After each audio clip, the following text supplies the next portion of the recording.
প্রিয় শিক্ষার্থী বন্ধুরা, কেমন আছো সবাই? আশা করি তোমরা সবাই অনেক বেশি ভালো আছো। আজকে আমরা পড়ব সপ্তম শ্রেণীর বাংলা প্রথম পত্রের নতুন আরেকটি গল্প। আজকের এটা মূলত গল্প না, এটা হচ্ছে একটা নাটিকা। আচ্ছা, নাটিকা জিনিসটা কি? চলো আমরা সেটা আগে বোঝার চেষ্টা করি। একটা হচ্ছে নাটক আর একটা হচ্ছে নাটিকা। যেটা একটু ছোট পরিসরের বা একটু ছোট হয় সেটাকে বলা হয় হচ্ছে নাটিকা। আর যেটা বড় হয় সেটাকে বলা হয় হচ্ছে নাটক। তো তোমরা এতদিন যে গল্পগুলো পড়ে আসছো সেই গল্পগুলো থেকে দেখো এটা হচ্ছে একদম কি আলাদা। এখানে কি অনেকগুলো মানুষ এটা এই নাটকের মধ্যে কি কথা বলতেছে। তো এতদিন আমরা যেটা দেখি সেটা কি শুধু একজন লেখক কথা বলতেছে বা একজন মানুষ কথা বলতেছে, কিন্তু এখানে কি অনেকজন মিলে কথা বলতেছে। তো চলো শুরু করা যাক আমাদের আজকের ক্লাস। নাটকের নাম হচ্ছে সেই ছেলেটি এবং লেখকের নাম হচ্ছে মামুনুর রশিদ। এখানে এই নাটকটাতে অনেকগুলো দৃশ্য থাকবে, মোট এখানে তিনটা দৃশ্য আমরা দেখতে পাবো। যেটা হচ্ছে আমাদের প্রথম দৃশ্য। তো এখানে কি বলছে দেখো, গ্রামের পাশ দিয়ে যাচ্ছে সৌমেন, সাবু এবং আরজু। সবাই গান গাইতে গাইতে স্কুলে যাচ্ছে। বেশ তাড়া তাদের। একসময় হঠাৎ থেমে যায় আরজু। ওরা আরজুকে ফেলেই চলে যায়। আরজুর ব্যথা পায়, সাবু ফিরে আসে। অর্থাৎ এইটা হচ্ছে প্রথম দৃশ্য। প্রথম দৃশ্যে কে কে কথা বলতেছে? সৌমেন, সাবু এবং আরজু। সৌমেন এবং সাবু হচ্ছে আরজুর বন্ধু। এই যে এগুলো এক একটা নাম, তিনজনের নাম সৌমেন, সাবু এবং আরজু। বেশ তাড়া তাদের। কেন তাড়া? কারণ তাদেরকে কি তাড়াতাড়ি করে স্কুলে যাইতে হবে। দেরি হলে স্যাররা কি স্কুলে বকুনি দিতে পারে। কিন্তু হাঁটতে হাঁটতে গিয়ে হঠাৎ আর্য থেমে যায়, কারণ কি আর্যর পায়ে ব্যথা ছিল। সাবু ফিরে আসে। কেন ফিরে আসে?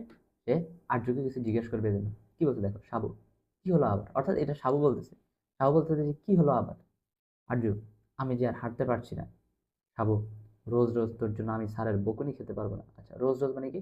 রোজ রোজ মানে হচ্ছে প্রতিদিন বা নিত্যদিন। অর্থাৎ সাবু বলতেছে যে আর্যকে বলতেছে যে তোর জন্য আমি প্রত্যেকদিন স্যারের বকুনি খেতে পারবো না। কেন? কারণ আর্যর জন্য সাবুর প্রত্যেকদিন কি ক্লাসে যাইতে একটু দেরি হয়। আর্য, ঠিক আছে তোরা যা, আমি একাই এখনই যাব। অর্থাৎ আর্য বলতেছে যে তোরা চলে যা, আমি একা একাই এখনই স্কুলে চলে যাব। সাবু, থাক তাহলে। চলে যায় সাবু। আর্য বসে পড়ে। ওই সময় ওই পথ দিয়ে যাচ্ছিল এক আইসক্রিমওয়ালা। অর্থাৎ আর্য যখন বসে পড়ে তখন পথ দিয়ে বা রাস্তা দিয়ে কি একজন আইসক্রিমওয়ালা যাচ্ছিল। আইসক্রিমওয়ালা, আইসক্রিম আইসক্রিম চাই আইসক্রিম। কি হলো আর্জু মিয়া, তুমি এখানে বসে কি করছো? অর্থাৎ আইসক্রিমওয়ালা কি মানে আইসক্রিমওয়ালা সে আইসক্রিম বিক্রি করতেছে। সে আইসক্রিম চাই আইসক্রিম চাই আইসক্রিম এগুলো বলে বলে কি আইসক্রিম বিক্রি করতেছে। তো সে আরজুকে দেখে বলল যে কি হলো তোমার আরজু মিয়া? অর্থাৎ ওই আইসক্রিমওয়ালা আরজুকে আগে থেকেই চিনে। আরজু, কিছু না। আইসক্রিমওয়ালা, স্কুলে যাবে না? অর্থাৎ আইসক্রিমওয়ালা প্রশ্ন করছে যে তুমি স্কুলে যাবে না? আরজু কি বলতেছে? আরজু বলতেছে যে না, আমি স্কুলে যাব না। এরপর দেখো আইসক্রিমওয়ালা কি বলতেছে। আইসক্রিমওয়ালা বলতেছে স্কুলে ফাঁকি দেওয়া কিন্তু খুব খারাপ। আমিও খুব স্কুল ফাঁকি দিতাম। আমার অবস্থা দেখো, যদি লেখাপড়া করতাম তাহলে কি আর আইসক্রিম ফেরি করতে হতো? যাও স্কুলে যাও। তাই আইসক্রিম আইসক্রিম। অর্থাৎ এই পর্যন্ত আইসক্রিমওয়ালা আর্যের সাথে কথা বলছে। আর্যের সাথে কথা বলে সে আবার তার মতো করে কি আইসক্রিম বিক্রি করা শুরু করছে। অর্থাৎ চাই আইসক্রিম আইসক্রিম কি আইসক্রিমওয়ালা তার নিজের মতো করে আবার আইসক্রিম বিক্রি করা শুরু করছে। তো সে আর্যকে বলতেছে, আইসক্রিমওয়ালা আর্যকে বলতেছে স্কুল ফাঁকি দেওয়া কি খুবই খারাপ কাজ। তো আইসক্রিমওয়ালা বলতেছে যে আমিও আগে কি স্কুল ফাঁকি দিতাম। যদি লেখাপড়া করতাম তাহলে কি আর আইসক্রিম ফ্রি করতে হতো? অর্থাৎ আইসক্রিমওয়ালা বুঝাতে চাইছে যে আমি যদি পড়ালেখা করতাম তাহলে আমি কি আমাকে আইসক্রিম বিক্রি করতে হতো না। হয়তো আমি কোনো ভালো অফিসার হতাম বা বিসিএস কার্ড হতাম বা ভালো ভালো জব করতাম, আমাকে কি আর আইসক্রিম বিক্রি করতে হতো না। তোমরা এরকম বাসায় অনেক সময় তোমাদেরকে বলা হবে, তোমরা হয়তো আশেপাশে কারো থেকে শুনবা যে তোমাদেরকে বলবে যে লেখাপড়া করে যে গাড়ি ঘোড়া চড়ে সে, অর্থাৎ যে ভালোভাবে লেখাপড়া করে সে কি অনেক ভালো ভালো জায়গায় যাইতে পারে। আর্য, ভাই শোনো তুমি কোন দিকে যাচ্ছ? অর্থাৎ আর্য আইসক্রিমওয়ালাকে বলতেছে যে তুমি কোন দিকে যাচ্ছ? আইসক্রিমওয়ালা, আমি তো যাবো ওই বাজারের দিকে। আইসক্রিমওয়ালা কি বলতেছে? আইসক্রিমওয়ালা বলতেছে যে আমি ওই বাজারের দিকে যাব। আর্য, আজ স্কুলের দিকে যাবে না? আইসক্রিম খাবো টিফিন পিরিয়ডের সময়। অর্থাৎ আর্য বলতেছে যে কি তুমি কি স্কুলে যাবে না আজ? তুমি যদি স্কুলে যাও তাহলে আমি টিফিন পিরিয়ডের সময় আইসক্রিম খাবো। আইসক্রিমওয়ালা, ক্লাস যখন চলে তখন তার আইসক্রিম বিক্রি হয় না, আবার বাজারের সময় চলে যায়। তাই আইসক্রিমওয়ালা চলে যায় হাওয়াই মিঠাইওয়ালার প্রবেশ। অর্থাৎ এখানে কি মানে আবার সে নিজের মতো করে আইসক্রিম বিক্রি করা শুরু করে। অর্থাৎ ছাই আইসক্রিম এভাবে তারা কি আইসক্রিম বিক্রি করে। তো আইসক্রিমওয়ালা বলতেছে যে যখন ক্লাস চলে, অর্থাৎ ক্লাসের ফাঁকে তো আর কেউ ক্লাসরুম থেকে বাইরে হতে পারে না। এজন্য বলছে যে যখন ক্লাস চলে তখন তার আইসক্রিম বিক্রি হয় না, আমার বাজারের সময় চলে যায়। অর্থাৎ কি তার বাজারে যাওয়ায় দেরি হয়ে যাচ্ছে। এখন আইসক্রিমওয়ালা চলে গেছে। এখন হাওয়াই মিঠাইওয়ালা প্রবেশ করছে কোথায়? যেখানে আরজু বসেছিল সেই রাস্তার ধারে হাওয়াই মিঠাইওয়ালা আসছে। আর্য, ভাই শোনো, হাওয়াই মিঠাইওয়ালা, শুধু শুধু ডাকছো কেন? এভাবে সময় নষ্ট হলে আমার হাওয়াই মিঠাই যে শূন্যে মিলিয়ে যাবে। আচ্ছা, হাওয়াই মানে হাওয়া মানে কি? হাওয়াই মানে হচ্ছে হাওয়া মানে হচ্ছে বাতাস, অর্থাৎ হাওয়াই মিঠাই। আর মিঠাই মানে কি? মিঠাই মানে হচ্ছে মিষ্টি, অর্থাৎ হাওয়াই মিঠাই এটা মিষ্টি, মিষ্টি জাতীয় এক ধরনের খাবার। এটাকে মুখে দিলে সাথে সাথে মনে করো কি একদম গলে যায়, খুবই সফট একটা খাবার। তো হাওয়াই মিঠাই বলতে যে শুধু শুধু কেন তুমি আমাকে ডাকতেছ? এভাবে ডাক সময় নষ্ট হলে আমার হাওয়াই মিঠাই কি শূন্যে মিলিয়ে যাবে, অর্থাৎ হাওয়াই মিঠাই কি একদম গলে যাবে। আর্য, তোমার হাওয়াই মিঠাই কি ম্যাগের মতো যে ম্যাগ জমছে আর শূন্যে মিলিয়ে যাচ্ছে? আর্য বলতেছে যে তোমার হাওয়াই মিঠাইটা কি ম্যাগের মতো নাকি? যেমন আমরা আকাশে ম্যাগ দেখি, আবার দেখি যে সাথে সাথে ওই ম্যাগ কি উদা হয়ে গেছে, বা ওই ম্যাগ সাথে সাথে নাই। তা আর্য বলতেছে যে তোমার হাওয়াই মিঠাই কি এটা কি ম্যাগের মতো নাকি, যে ম্যাগের মতো সাথে সাথে শূন্যে মিলিয়ে যাবে বা কি উদা হয়ে যাবে? শূন্যে মিলিয়ে যাওয়া মানে কি? শূন্যে মিলিয়ে যাওয়া মানে হচ্ছে উদাও হয়ে যাওয়া। হাওয়াই মিঠাইওয়ালা, হ্যাঁ ম্যাগের চাইতে অনেক হালকা। হাওয়াই মিঠাইওয়ালা বলতেছে কি যে আমার হাওয়াই মিঠাই বা মিঠাইটা কি ম্যাগের চাইতে অনেক বেশি কি হালকা, তাই তো মিলিয়ে যায় যাই। এরপর সে বলতেছে যে আমি চলে যাই। তাই হাওয়াই মিঠাই, অর্থাৎ তাই হাওয়াই মিঠাই কি মানে তারা এগুলো করে, এগুলো এসব বলে বলে বিক্রি করে, যেমন এই আইসক্রিম চাই আইসক্রিম, তো এখানে বলতেছে যে হাওয়াই মিঠাই চাই হাওয়াই মিঠাই এরকম। তারপর দেখো আর্য, এখন আমি কি করব? বাড়ি গেলে বাবা বলবে স্কুলে ফাঁকি দেওয়ার মতলব, স্কুলে গেলে স্যার বলবে দাঁড়িয়ে থাকো, আমি তো দাঁড়িয়ে থাকতে পারবো না। এখন কি হবে? অর্থাৎ আর্য বলতেছে যে এখন আমি কি করব? বা আমি যদি বাড়ি যাই তাহলে বাবা বলবে যে আমি স্কুল ফাঁকি দিয়েছি ইচ্ছে করে, আর স্কুলে গেলে দেরি করার জন্য স্যার কেন বলবে দাঁড়িয়ে থাকো, অর্থাৎ দেরি করে যার জন্য স্যার বলবে দাঁড়িয়ে থাকো। আমি তো দাঁড়িয়ে থাকতে পারবো না। কেন আর্য দাঁড়িয়ে থাকতে পারবে না? কারণ এখান থেকে আমরা বুঝতেছি যে আর্যর পায়ে অবশ্যই কি কোনো একটা সমস্যা ছিল, যার কারণে আর্য দাঁড়িয়ে থাকতে পারবে না। এরপর আর্য নিজেকে নিজে বলতেছে যে তাহলে এখন আমার কি হবে? আশা করতেছি এই ছিল আমাদের প্রথম দৃশ্য। আশা করতেছি প্রথম দৃশ্যটা তোমরা ভালোভাবে বুঝতে পারছো। এখন আমরা দেখব দ্বিতীয় দৃশ্য। দ্বিতীয় দৃশ্য, টিফিনের ঘন্টা বাজে, অর্থাৎ টিফিনের ঘন্টার সময় হয়ে যায়, মানে বিরতি। যেমন আমাদের স্কুলে টিফিন দেয় না, বা বিরতি বিরতি দেয়, অনেকে আবার লেজার বলে। লেজার মানেও কিন্তু অবসর বা বিরতি, অর্থাৎ যখন টিফিনের ঘন্টা দিছে তখন সৌমেন সাহেব এবং আরো ছেলেমেয়েরা টিফিন পিরিয়ডে বেরিয়ে আসছে। কোথা থেকে? ক্লাসরুম থেকে। তারা খেলছে, এর সময় আসেন শিক্ষক লতিফ স্যার। অর্থাৎ লতিফ স্যার কি সৌমেন এবং সাবুর কাছে আসে। লতিফ স্যার, এই সাবু এদিকে শোনো, আচ্ছা আর্যকে দেখছি না যে? অর্থাৎ লতিফ স্যার সাবুর কাছে এসে বলতেছে যে আর্য কোথায়? আর্য কেন ক্লাসে আসে নাই? সাবু, স্যার মাঝপথে এসে আর্য বললো তোরা যা। এরকম মাঝে মাঝেই করে আর্য। লতিফ স্যার, কিন্তু কেন করে? সাবু, এমনি। লতিফ স্যার জিজ্ঞেস করছে। আহ, সাবু বলতেছে যে মাঝপথে এসে আর্য কি বলে যে তোরা যা। মাঝে মাঝে আর্য এরকম করে, মাঝে মাঝে আর্য কি বলে যে মাঝপথে এসে আর্য বলে যে তোরা যা, আমি স্কুলে যাইতে পারবো না। লতিফ স্যার জিজ্ঞেস করছে কিন্তু কেন এমন করে? সাবু বলতেছে যে এমনি, মানে কোনো এমনি মানে কি, মানে কোনো কারণ ছাড়াই করে। লতিফ স্যার, এমনি মানে ইচ্ছে করে নাকি কোনো সমস্যা আছে ওর? অর্থাৎ লতিফ স্যার প্রশ্ন করছে সাবুকে যে এমনি মানে কি, এমনি তো হইতে পারে না, ইচ্ছে করে। লতিফ স্যার প্রশ্ন করছে সাবুকে যে ইচ্ছে করে করে নাকি, নাকি কোনো সমস্যা আছে ওর? অর্থাৎ নাকি সত্যিকারের ওর কোনো সমস্যা সাবুর মধ্যে আছে, সরি আর্যের মধ্যে আছে। সাবু, যাই না স্যার। লতিফ স্যার, আচ্ছা এই যে সুমেন এদিকে শোনো, তোমার কি মনে হয় আর্য কি ইচ্ছে করে স্কুল কামাই করছে? স্কুল কামাই করা মানে কি?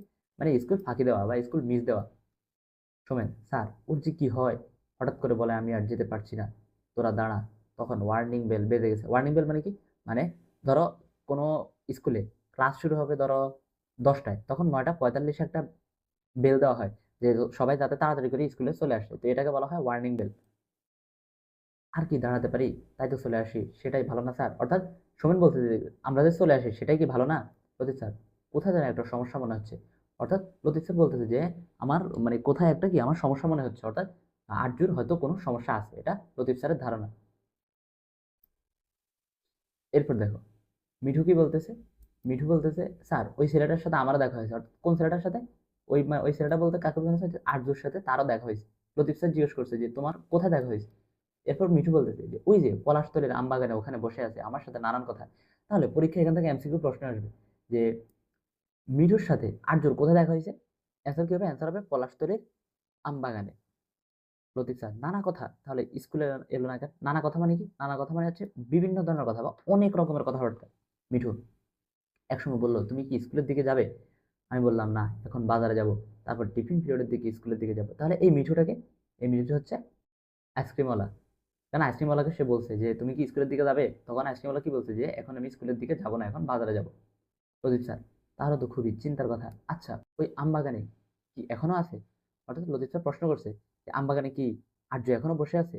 সোমেন মনে হয় এতক্ষণে বাড়ি চলে গেছে। লতিফ স্যার তোমরা চলো তো। অর্থাৎ লতিফ স্যার বলছে যে আমরা দেখে আসি আসলে কি সে আমবাগানে বসে আছে নাকি বাড়িতে চলে গেছে।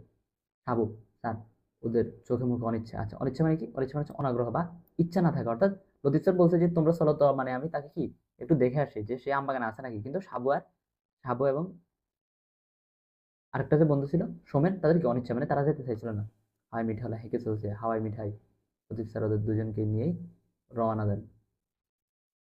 তারপর দেখো তৃতীয় দৃশ্য, অর্থাৎ আরেকটা দৃশ্য, আমরা এখন তৃতীয় দৃশ্যে প্রবেশ করছি। দ্বিতীয় দৃশ্য আমাদের শেষ, আশা করতেছি দ্বিতীয় দৃশ্য তোমরা বুঝতে পারছো। আমবাগান, অসহায় আরজু বসে আছে, অর্থাৎ আমবাগানে আরজু বসে আছে, একা সে উঠে দাঁড়ায়। একটা পাখি ডাকছে, তাকে অনুসরণ করার চেষ্টা করছে সে। অনুসরণ মানে কি? অনুসরণ করা মানে হচ্ছে কাউকে নকল করা বা তাকে ফলো করা। তারপর দেখো আরজু বলতেছে, পাখি একটু নিচে নামো না, তোমার সাথে কথা কই। আমাকে স্কুল নিয়ে যাবে? সাবু সোমেন ওরা কেউ নিয়ে গেল না, তুমি নিয়ে যাও না, তোমার ডানায় বর করে চলে যাব। কি হলো, নেমে গেল কেন? মেঘ আমায় নিয়ে যাও না। অর্থাৎ আরজু কি নিজের মতো করে কথা বলার চেষ্টা করতেছে, মানে নিজের সাথে নিজে কথা বলতেছে, মনে মনে কথা বলতেছে। তোমার কোলে বসে চলে যাবো স্কুলে। অর্থাৎ আরজু কি বলতেছে যে ম্যাগকে বলতেছে যে তোমার কোলে বসে আমি স্কুলে চলে যাবো। কি বলছো, ভিজে যাব? অর্থাৎ সাবু বলতেছে, আরজু বলতেছে যে ম্যাগ তাকে বলছে যে তুমি যদি আমার সাথে যাও তাহলে ভিজে যাবে। এটা আরজু মনে মনে কল্পনা করছে। বুঝলাম, আবার শুকিয়ে যাবো, তবুও তো স্যার বুঝবেন। ছোট পাখি চন্দনা, এই যে শালিক, আমাকে দেখতে পাচ্ছ না? আমি একলা বসে আছি, আমার বুকটা ফেটে যাচ্ছে। বুকটা কেন ফেটে যাচ্ছে? কারণ স্কুলে না যেতে পারার কষ্ট এবং পায়ের ব্যথার জন্য। আমার সাথে কথা বলো না। চন্দনা আমায় নিল না, মেঘ আমায় নিল না, শালিক আমার সাথে কথা বলে না। অর্থাৎ আর্য এখানে আফসোস করতেছে যে চন্দনা তাকে নেয় নাই। চন্দনা হচ্ছে এক ধরনের ছোট পাখি, আর মেঘও আর্যকে নেয় নাই, এবং শালিক কি আর্যের সাথে কথা বলেন। আর্য কাঁদতে থাকে, হঠাৎ উপস্থিত হলো লতিফ স্যার। আর্য কেন কাঁদতে থাকে? কারণ পায়ের ব্যথায় কাঁদতে থাকে। আমরা এখানে বুঝতেছি যে আর্যর স্কুল ফাঁকি দেওয়ার কোনো ইচ্ছা আর্যর মধ্যে নাই। আর্য সত্যি সত্যি স্কুলে যাইতে চায়, কিন্তু সে পায়ের ব্যথার জন্য স্কুলে যাইতে পারে না। লতিফ স্যার, আর্য তুমি কাঁদছো কেন? তোমার কি হয়েছে? তুমি স্কুলে যাওনি কেন? তাহলে লতিফ স্যার বলতেছে যে আর্য তুমি কেন কান্না করতেছো? তোমার কি হয়েছে? তুমি স্কুলে কেন যাওনি? সোমেন, কাঁদিস কেন? স্যারকে বল না। আর্য কাঁদছে, অর্থাৎ আর্য স্যারের সাথে কথা বলতেছে না, সে শুধু কান্না করেই যাচ্ছে। সেজন্য সোমেন বলতেছে যে কাঁদিস কেন? স্যারকে বল না। লতিফ স্যার, কোনো ভয় নেই, বলো। আর্য স্যার, আমি বেশি দূরে হাঁটতে পারি না, পা দুটো অবশ হয়ে আসে। এরপর লতিফ স্যার কি বলতেছে যে তোমার বাবা মাকে কেন বলো নাই?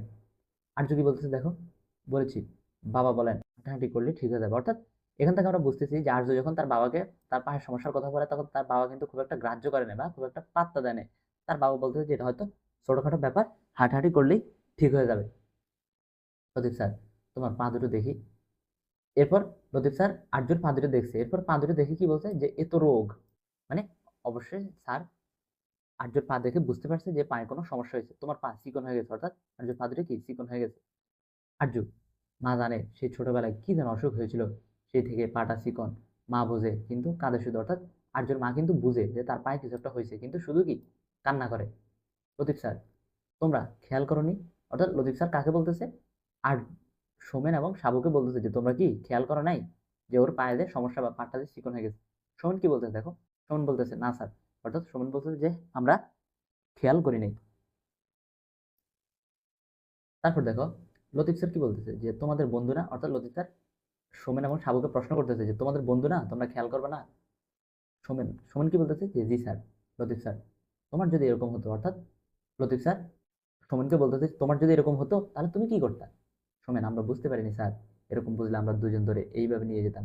এভাবে নিয়ে যেতাম কেন? এভাবে নিয়ে যেতাম কিভাবে? অর্থাৎ কাঁধে তুলে নিয়ে যাইতো। তারপর দুজনে কাঁধে হাত দিয়ে ওকে তুলে ফেলে। লতিফ স্যার, বলো স্কুলে যাবে নাকি বাড়ি যাবে? অর্থাৎ লতিফ স্যার আর্যকে প্রশ্ন করতেছে যে তুমি বলো এখন কি তুমি স্কুলে যাবে নাকি বাড়িতে যাবে? আর্য বলতেছে স্কুলে স্যার। ওদের কাঁধে হাত তুলে আর্য স্কুলে যায়। লতিফ স্যার, চলো দেখি তোমার চিকিৎসার জন্য আমরা কি করতে পারি। অর্থাৎ লতিফ স্যার এখানে কি বলতেছে? এখানে বলতেছে যে দেখি তোমার চিকিৎসার জন্য আমরা কি করতে পারি। আচ্ছা, এই ছিল আমাদের আজকের নাটিকাটা। এই নাটিকা আমরা কি শিক্ষা পেলাম? এই নাটিকা আমরা এই জিনিসটাই শিক্ষা পেলাম যে আমাদের আশেপাশে কেউ যদি অসুস্থ হয়, আমাদের কখনোই তার অসুস্থতাকে নিয়ে হাসি ঠাট্টা করা উচিত না, উপহাস করা উচিত না, এবং তার অসুস্থতার বিষয়টাকে এড়িয়ে যাওয়া কোনোভাবেই উচিত না। আমাদেরকে দেখতে হবে যে সেই ছেলেটা সত্যি সত্যি অসুস্থ নাকি।